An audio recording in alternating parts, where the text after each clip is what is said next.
अस्सलाम वालेकुम बच्चों। तो आज हमने अपना चैप्टर नंबर 1 स्टार्ट करना है क्लास 9 का। तो सबसे पहले जो है वो हम इसका इंट्रोडक्शन लेते हैं, ठीक है, और उसके बाद फिर हम इसको आगे लेकर चलेंगे। ले जी, सबसे पहले बेटा अगर हम इसके इंट्रोडक्शन की बात करें तो सबसे पहले तो हमें ये पता होना चाहिए कि मैट्रिसेस को इंट्रोड्यूस करने वाला बंदा जो है वो कौन सा था। बेटा याद रखना है कि मैट्रिसेस को सबसे पहले इंट्रोड्यूस करवाया था जी आर्थर क्ले ने।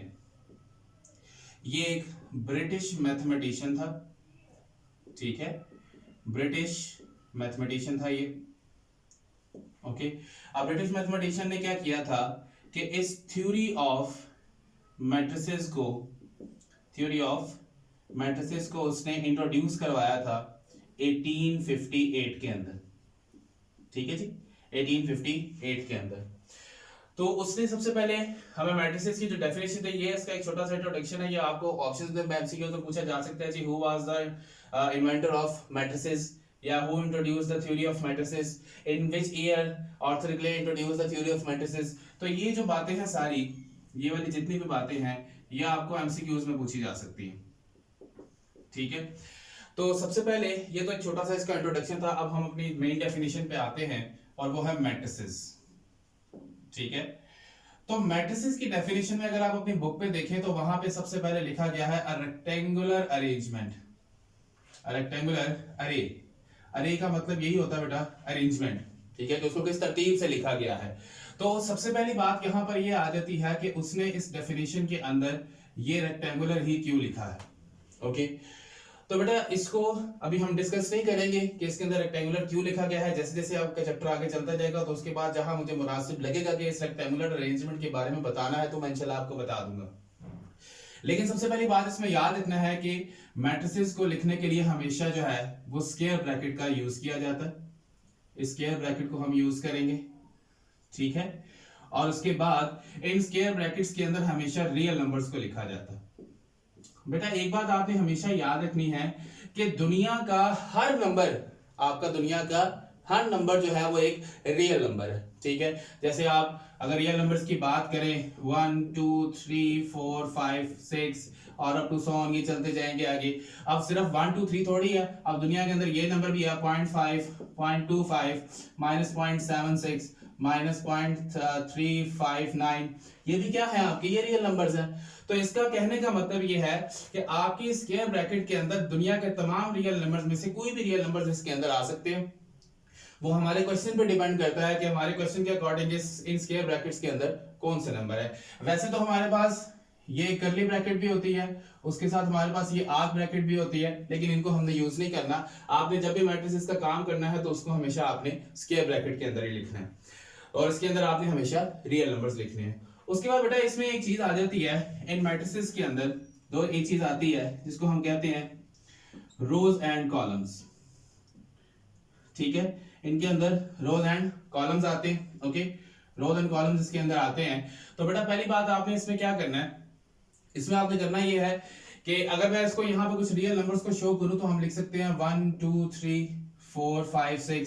अगर इस तरह से कोई और नंबर लिखूं 1 -1 0 2, इस तरह से नंबर, और उसके बाद इस तरह से मैट्रिक्स भी हो सकता है। और बेटा एक बात याद रखनी कि एक सिंगल नंबर का भी मैट्रिक्स जो है वो बन सकता है, ठीक है। तो इस तरीके से आपने रियल नंबर्स को मैट्रिसेस में और हमेशा किस में लिखना है, आपने स्क्वायर ब्रैकेट में। और इस रेक्टेंगुलर के बारे में इंशाल्लाह हम आगे जो क्लास हमारी जब हमें अगली वीडियोस में अपलोड करूंगा तो उसमें इंशाल्लाह हम लेक्चर्स को देख लेंगे कि हमारा जो रेक्टेंगुलर जो है वो यहाँ पर अरेंजमेंट क्यों लिखी गई है, ठीक है। नेक्स्ट हम काम करते हैं इसमें,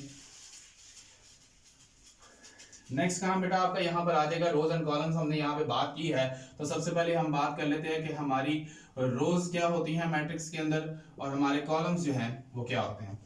फॉर एग्जांपल हम यहाँ पे एक लिखते हैं 1 and 2, ठीक है। बल्कि हम एक और कोई और एग्जांपल हम करते हैं, इस एग्जांपल को बाद में कर देंगे। यहाँ पे लिख देते हैं 1 2 3 and 4। बेटा याद रखना है कि जो आपकी रोज हैं वो हमेशा हॉरिजॉन्टल वेज में होती है, हॉरिजॉन्टल वे में लिखी जाएंगी। और उसके बाद जो आपके कॉलम्स होंगे वो हमेशा वर्टिकल वे में लिखे जाएंगे, ठीक है। अब इसका मतलब ये है कि अगर हम देखें तो ये हमारी हॉरिजॉन्टल वे है, ये वाली जो चीज है ये हमारी हॉरिजॉन्टल है। उसके बाद अगर हम इसको देखें तो ये चीज भी हमारी क्या है, हॉरिजॉन्टल है। और जैसे हम इसको अगर हम नीचे की तरफ देखें तो ये हमारा कॉलम है, इसको अगर हम वर्टिकल वे में देखें तो ये हमारा कॉलम है। अब ये हमारी पहली रो है तो इसको हम R1 का नाम देंगे, ये हमारी दूसरी रो है तो इसको हम R2 कहेंगे। उसी तरह ये हमारा पहला कॉलम है तो ये C1, ये हमारा दूसरा कॉलम है तो इसको हम C2 का नाम दे देंगे। तो बेटा इस तरीके से जो नंबर्स आपके हॉरिजॉन्टल वे में लिखे होंगे उनको हम कहेंगे रोज, और जो आपके वर्टिकल वे में लिखे होंगे उनको हम कहेंगे कॉलम्स। अब उसके बाद बेटा अगर आपके पास यहाँ पे एक नंबर ये आ जाता है, ठीक है, तो फिर अगर आप कहे कि सर इसमें से आपका रोज और कॉलम्स कौन से हैं, तो बेटा उसी तरीकाकार से अगर आप इसको हॉरिजॉन्टल वे में देखेंगे तो ये रो होगा, अगर आप इसको वर्टिकल वे में देखेंगे तो ये क्या होगा, कॉलम। उसी तरह अगर हम यहाँ से देख लें कि आपके पास 1 और 2 लिखा हुआ है तो इट मींस कि इसके अंदर ये 2 रोज आ गई और उसके साथ साथ ये एक ही इसके अंदर कॉलम मौजूद है। ठीक है, तो इस तरीके से बस आपने इतना याद रखना है कि जो नंबर्स आपके हॉरिजॉन्टल वे में होंगे वो आपकी रोज हैं और जो आपके वर्टिकल वे में होंगे वो आपके कॉलम्स होंगे। ठीक है, अब नेक्स्ट जो इसमें चीज हमारे पास आती है, नेक्स्ट चीज हमारे पास ये आ जाती है कि हमने देखना होता है कि अगर आपके पास कोई मैट्रिक्स दिया गया हो और आपसे को पूछ ले कि बताइए जी इस मैट्रिक्स का ऑर्डर क्या है, तो हमने यहाँ पे बात करनी है ऑर्डर ऑफ मैट्रिसेस। ले जी ऑर्डर ऑफ मैट्रिसेस की बात करते हैं। बेटा ऑर्डर ऑफ मैट्रिसेस से आपने देखना होता है किसी भी मैट्रिक्स के अंदर नंबर ऑफ रोज जो है वो कितनी है और उसके बाद जो नंबर ऑफ कॉलम्स हैं वो इसके अंदर कितने हैं। तो बेटा एक चीज याद रखनी है कि नंबर ऑफ रोज को हम डिनोट करते हैं m से और नंबर ऑफ रोज को हम डिनोट करते हैं n से। और ऑर्डर को लिखने का जो तरीका है वो 2 तरीके हैं। एक हमारे पास है जी, इसको हम लिखते हैं m by n और दूसरा तरीका हमारे पास होगा m क्रॉस n। ये 2 तरीकाकार हैं हमारे ऑर्डर ऑफ मैट्रिसेस को लिखने के लिए। अब हमने ऑर्डर देखना कैसे है। आपके पास जो भी मैट्रिक्स अगर हम यहाँ पे लिखते हैं 1 0 -2 और 8, ये हमने कोई मैट्रिक्स इसके अंदर लिख दिया, क्योंकि मैंने आपसे पहले कहा है कि आप इसके अंदर कोई भी रियल नंबर आप लिख सकते हैं। तो दुनिया का हर नंबर क्या है, रियल नंबर है। अगर आप इस 0 को नहीं लिखना चाहते तो अगर आप लिखना चाहते हैं जी 5/7 तो वो भी आप लिख सकते हैं, क्योंकि वो भी आपका एक रियल नंबर है। अब देखना यह है कि इसके अंदर नंबर ऑफ रोज कितनी है और नंबर ऑफ कॉलम्स कितने हैं। तो बेटा आपके पास ये अगर हम देखें ये एक रो हमारे पास, उसके बाद अगर इसको देखें तो ये एक रो और आ गई हमारे पास, तो इसको हम कहेंगे R1 और इसको हम कहेंगे R2। उसी तरह अगर हमारे पास कॉलम्स कितने हैं, एक कॉलम हमारा ये है और दूसरा कॉलम हमारा ये है। तो इसका मतलब ये है कि इसके अंदर जो नंबर ऑफ रोज हैं जिनको हम m से डिनोट करते हैं वो 2 हैं और जिनको हम n से डिनोट करते हैं वो नंबर ऑफ कॉलम्स हैं और वो भी इसके अंदर कितने हैं, 1 और 2। तो इट मींस कि यहां पर भी नंबर ऑफ कॉलम्स आपके 2 हैं। अब अगर आपने इसका ऑर्डर लिखना है तो कैसे लिखेंगे, m by n। ठीक है, अब m की जगह पे क्या लिखा जाएगा 2, ये by एज इट इज, और उसके बाद n की जगह पे 2 लिखा जाएगा। और अगर आपने इसको इस फॉर्म में लिखना है तो ये बेटा ये तो हमारी पहली फॉर्म हो गई, तो दूसरी फॉर्म में हमने लिखना है m क्रॉस n। तो इट मींस m की जगह भी 2 है और n की जगह पर भी 2 है। तो बेटा ये 2 तरीकाकार है आपके ऑर्डर को लिखने की। लेट्स सपोज कि अगर हम कोई और मैट्रिक्स यहाँ पे लेते हैं, हम लिख लेते हैं जी 1 2, और अगर आपसे पूछ लिया जाए जी बताया कि इसका ऑर्डर क्या होगा, तो बेटा हमें साफ नजर आ रहा है ये R1 ये R2 और ये आपका क्या है C1, यानी कि इसमें 2 रोज हैं और एक आपका कॉलम है। तो मैंने आपको बार बार ये बता रहा हूँ कि हॉरिजॉन्टल वेज में जब आप देखेंगे तो वो रोज होंगी, वर्टिकल वेज में जब आप उसको देखेंगे तो वो आपके कॉलम होंगे। तो हमें साफ यहाँ से नजर आ रहा है कि हमारे कितनी रोज हैं, 2 रोज हैं, दरमियान में बाय एंड 1 कॉलम। तो आपने एक चीज इसमें हमेशा याद रखनी है कि आपने नंबर ऑफ रोज को हमेशा पहले लिखना है, जैसे यहाँ पे लिखा गया है नंबर ऑफ रोज को पहले लिखा गया है और नंबर ऑफ कॉलम्स को हमेशा बाद में लिखा गया है। चाहे आप ये वाला तरीका यूज कर लें, चाहे आप ये वाला तरीका यूज कर लें, आपने हमेशा नंबर ऑफ रोज को पहले लिखना है और नंबर ऑफ कॉलम्स को आपने हमेशा बाद में लिखना है। फॉर एग्जाम्पल कोई और लेते हैं यहाँ पे, जैसे हम कहते हैं जी 2 और 1, ये एक एग्जाम्पल हमने ले ली। तो इसमें क्या होगा कि आपके पास अगर हॉरिजॉन्टल वेज में देखें तो हमारे पास एक ही रो है, लेकिन अगर हम वर्टिकल वे में देखें तो एक कॉलम हमारा ये बन रहा है और एक कॉलम हमारा ये बन रहा है। तो मैंने अभी आपसे कहा इसका ऑर्डर क्या होगा 2 by 1, नहीं, इसका ऑर्डर 2 by 1 नहीं होगा। क्यों? क्योंकि मैंने आपसे कहा कि आपने नंबर ऑफ रोज को पहले लिखना है। तो नंबर ऑफ रोज कितनी है हमारे पास 1, तो ये 1 आ गया। और उसके बाद नंबर ऑफ कॉलम्स कितने हैं आपके पास 2, तो वो यहाँ पर 2 आ गए। तो इस तरीके से आप किसी भी मैट्रिक्स का ऑर्डर जो है वो आसानी से बता सकते हैं। लेकिन एक बड़ी इंपॉर्टेंट बात है, याद रखना है कि जब भी आप ऑर्डर लिख रहे हैं, अगर आप इस तरीके से लिख रहे हैं तो कोई मसला नहीं है, लेकिन जब आप इस तरीके से लिख रहे हैं तो आपने इनको मल्टीप्लाई नहीं करना। 2 क्रॉस 2 का मतलब 2 रोज और 2 कॉलम्स हैं, तो आपने कभी भी इनको मल्टीप्लाई नहीं करना, क्योंकि अगर आप इसको मल्टीप्लाई कर देंगे तो एक सिंगल नंबर आ जाएगा, यानी कि 2 मल्टीप्लाई बाय 2 4, तो 4 is not the order of this matrix. Okay, so that's why आप लोगों ने हमेशा इसको 2 क्रॉस 2 फॉर्म में लिखना है, या 3 क्रॉस 2 या 2 क्रॉस 3, जो भी ऑर्डर आएगा, लेकिन आपने ऑर्डर में इनको मल्टीप्लाई नहीं करना। तो एक और हम लास्ट एग्जांपल कर लेते हैं। हम कह देते हैं जी 1 2 3 4 5 एंड 6। अब अगर आप देखें तो ये एक रो और ये आपकी दूसरी रो, लेकिन यहाँ पर कॉलम कितने हैं, 1 2 और 3। तो इसको आपने m बाय n की फॉर्म में लिखना है। m क्या है, नंबर ऑफ रोज, वो कितनी है 2, और आपके ये है नंबर ऑफ कॉलम्स, और वो कितने हैं 3। तो ये बेटा इस तरीके से हम इनके ऑर्डर्स जो हैं वो आसानी से लिख सकते हैं। ठीक है, ये तो बात हो गई ऑर्डर की, रोज एंड कॉलम्स की बात हो गई, मैट्रिसेस की बात हो गई। अब इसमें हम एक बात करते हैं, इसके बाद जो आपकी एक बड़ी सिंपल सी और छोटी सी एग्जांपल है और एक आपकी डेफिनेशन भी हम उसको कह सकते हैं, और वो डेफिनेशन है आपकी इक्वल मैट्रिसेस की। तो इक्वल मैट्रिसेस की डेफिनेशन जब भी आपने करनी है तो बेटा याद रखना है कि इक्वल मैट्रिसेस के लिए 2 कंडीशंस का होना जरूरी है। नंबर 1 कंडीशन है, number 2। Number 1 is order of A is equal to order of B. अब ऑर्डर ऑफ ए क्या है बेटा, याद रखना है कि जब भी आपने मैट्रिक्स लिखना है तो आपने हमेशा उसको कैपिटल लेटर का नाम देना। जैसे ये है तो इसको मैं लिखूंगा A इज इक्वल टू, अगर ये मैट्रिक्स है तो मैं इसको कैपिटल B कहूंगा, अगर ये को मैट्रिक्स है तो इसको भी को नाम देंगे, लेकिन कैपिटल लेटर आपने यूज करना है। तो ये कोई एक मैट्रिक्स है और ये कोई दूसरा मैट्रिक्स है। पहली शर्त, पहली कंडीशन तो ये है कि आपका दोनों का ऑर्डर सेम होना चाहिए। ठीक है, we have to find the second condition, and the second condition is corresponding elements are same। इनके corresponding elements भी सेम होने चाहिए, जब तक corresponding elements सेम नहीं होंगे तब तक हमारा काम नहीं होगा।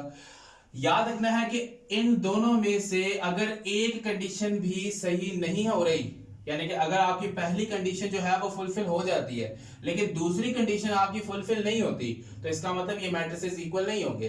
सपोज एग्जांपल लेते हैं जी, for example we have a matrix A and the numbers are 1 2 3 4 and the other matrix is also B and the matrix and the numbers are हम लिखते हैं यहाँ पर 2 - 1, उसके बाद ये 2 एज इट इज, 3 की जगह पे लिख देते हैं हम 4 - 1, और 4 की जगह पे लिख देते हैं 3 + 1।